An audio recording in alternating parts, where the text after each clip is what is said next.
สบายดีสบายดีพี่น้องสบายดีป่าดุงสบายดีFCบุทุกคนเนาะสบายดีปีใหม่สบายดีวันสงกรานต์สบายดีวันสงกรานต์เนาะสบายดีปีใหม่ลาวเฮาก็เตรียมสิไปโฮดทรงพ่อใหญ่แม่ใหญ่เนาะพี่น้องโฮดทรงพระอยู่ในเรือนจ้าโฮดทรงพ่อใหญ่แม่ใหญ่คือตาก็หิวนอนแล้วเป็นได้ชุดกระเดียงหน่อยชุดปลายฝ่าเอาให้เนาะเอาคนน้อยๆเนี่ยคนน้อยๆนี่มาโอทรงใหญ่ๆแล้วพี่น้องว่าหนาขาวเปิ้นเวินเจนี่เด้เขานอนวันเกิดอย่างในวันเกิดแม่นกน้ำเพิ่นกับมาโอทรงแม่มันซื้อเค้กเอาเค้กมาแน่อันไหนหนูก็มาเด้นี่แม่ในทงเฮาน่ะมีอันผายบุแคนอันหญ้าเฮาเฮ็ดอันเขาไล่สดเครื่องผู้เห็นพูดเอาบุเป็นเลยไปเลยบอก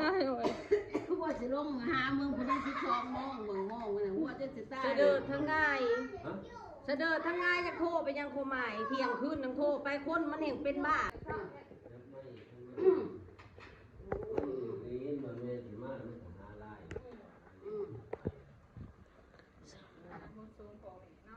เช้าเป็นไงนอนมื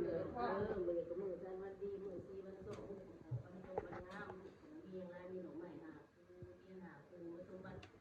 พี่หน้าทั้งพี่เมย์อายุดีพี่แม่อยู่ผู้ใหญ่ไปเดินตลาดหน้าพี่ท่านมาลุงเต่าว่าจ้างคนนี้ตัวนั้นน้ำถึงคนผมไม่รู้สิก็ไม่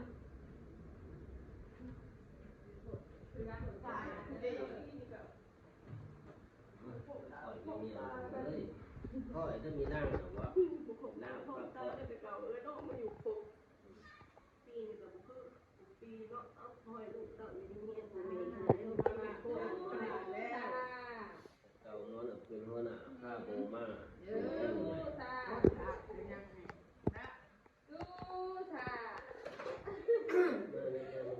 ชอบบ้านมันนะบ้านโลกโบราณนะเด้ทานในน้ำไทยซ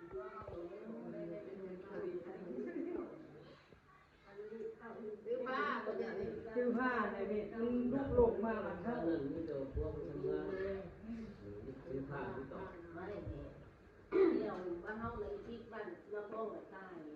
ที่ตัวไหนเอาที่ลูกอะไรนะรัตลาได้เป็นมือในเขาลูกเลย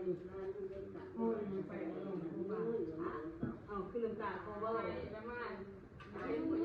ว่าเด็กเอาหน้าเจ้าเข้ามาเอาลงไปถูกผู้ชายคนมาจับเลยไม่ได้บอลนะไม่ได้บอลนะจะว่าเงินชุบกูมือคืนเงินชุบกูมือคืน9 บาททำไมเป็นนักเรียนเบิดเลยมันไปเห็นงานบริษัทจะใช้เงินรับประหยัดเลยทางเราไว้เราซื้อไก่เบี้ยซื้อโซ่ไว้มาจับไหนเนี่ยมึงจับบริษัทไก่จับมาเดี๋ยวไปถามมาย่านสมบูรณ์นำไก่ก็รู้เรื่องนี้เมื่อส่งก็เราจะไปย่างเอาไม่ทำไม่ดูมันโคตรโคตรดีดีเองเลยดีเราไม่แค่ดีนี่เขาเกี่ยวกับไม่ได้เป็นการทำเป็นตัวมือปอกเราดีเก่งบริเก้าการนั่นแล้ว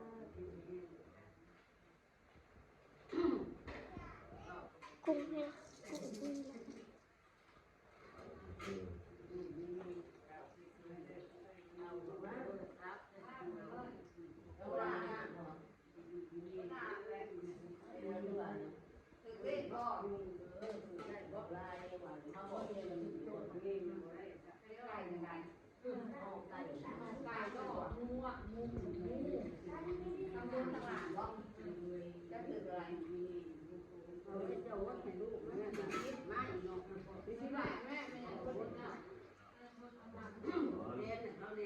เท่าน้อย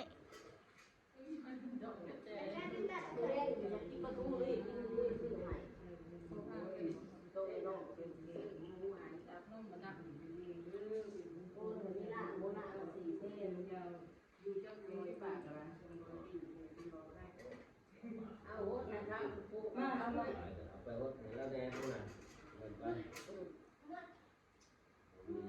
ารกำมาหดมาโจงนี่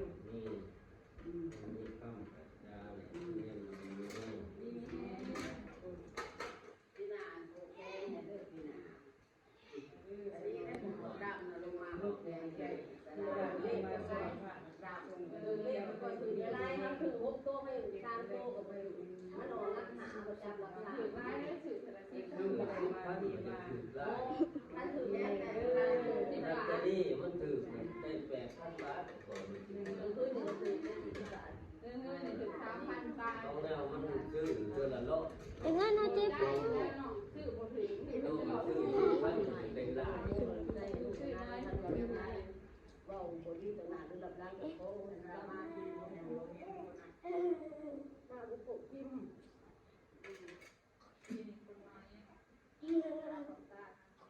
คือเลขโค้งในร้านนั่นแหละกันซื้อมาแทนโค้งต้องเลยได้คนละโลอ่ะแค่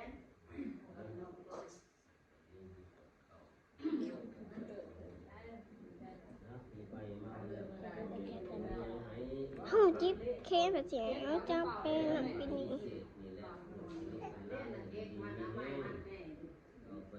พี่ตาหัวเอาไปได้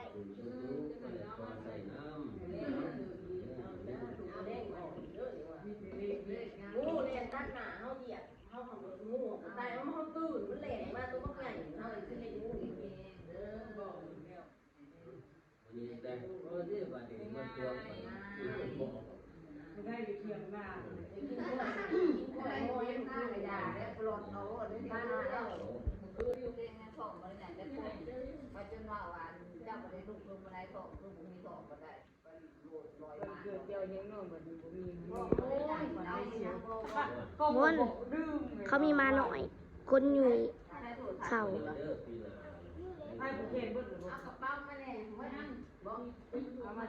เมป้าโทรทัพท์เป็นไม่ได้นะไม่ได้นะน้อยโทรทัพท์แล้วเนี่ยมึงยังไม่เพย์มึงเลยจะนี่มึงมากินบ่ผิดท่านน่ะไม่ได้นะ นอนยังไม่ตื่นแล้วแม่น่ะแม่เขาบอกเสือทำแม่ก็แม่บอกกูมีมาหน่อยทำแล้วแม่คนอยู่ให้นำ คนละใบเหรอวะ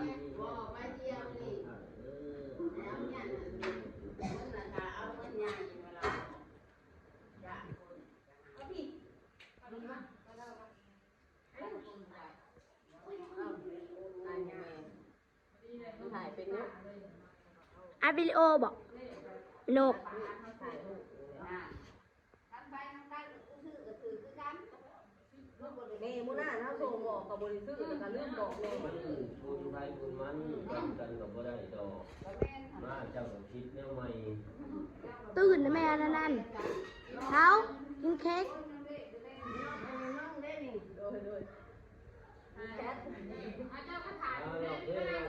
เพชรก็โยนก็เลยนี่โลกมา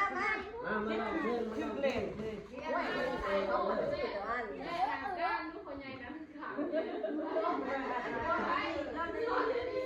โตแบบไปเป่า วันเกิดแม่หนงแล้วพี่น้อง ข้าวแม่เป่าก่อนโตเป่า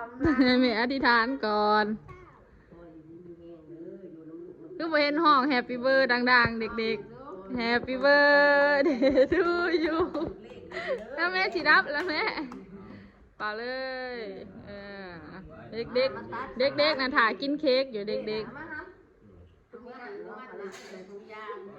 โอ้ย มันเกิดในวันได้หนอกนั้นหดหน้าจะสู้ต้องเย็บให้เลยโอเคให้มีความสุขว่าแม่40ระบ่อยหนอกให้ได้10 ปี40 ปีเต็ม สิ่งแรกที่บ่ดีขอทิ่มนี่เก่า ครึ่งคน มีแต่สิ่งใหม่ๆถือเลขถือเบอร์พวกโตคนให้ลำเลยได้สนุกแล้วแต่ร้อยปีเลยทิ่มจะบ้ากันเด้อว่าสิสู้ ท่านเมนสุ่มเนาะพ่อใหญ่เนาะ บ่มีไผสุ่มในบ้านทางนี้มีแต่เล่นดีดีไม่แห้งดีเด้อเผื่อเรียกปีใหม่ยังออกม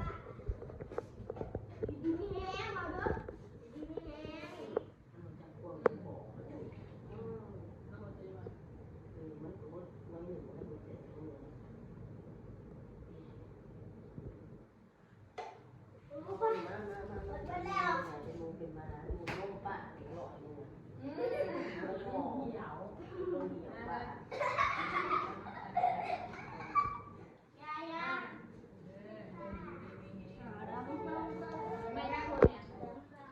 นั่งลงนั่งลง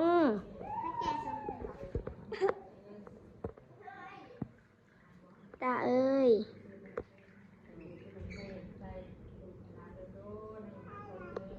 บอกว่าปีเรา80ก็บ่อยู่นี่หน่อยนี่ยาก คนให้ลูกหลาน อีเก้มันบ่ทันโหดให้เก้โหดก่อนเอามาตัดมันเลยตัดออกนี่เอากูเราบอกคอยลายในชีวิตคอยมึงทางควมึงมีผมเอง ก็แม่ขอให้มีบาปมีการต่อเจ้าจะอยู่ดีไม่แห้งอยู่น้ำห้าวโดนๆห้าวเพียงท่วมห้าวยังบริบูรณ์กับเจ้าโทษกรรม เด็กมา เอานี่วิว มาสู้ มาโซ่ เด็กมาตะมุน เอาวิวเอาขันวิว อ้าวเพื่อนทุกคนเด็กบ่มียังมีแต่น้ำพุน้ำหอมน้ำจักซิดอยู่แล้วให้งดชงลูกหลานให้ดีมีแห้งทุกคนให้ปกให้กินให้ประหยัดลูกค้าเดินทางก็จะมาใช้กระป๋อให้ซื้อเลขให้คุณอ้าวมันก็ให้ไล่มา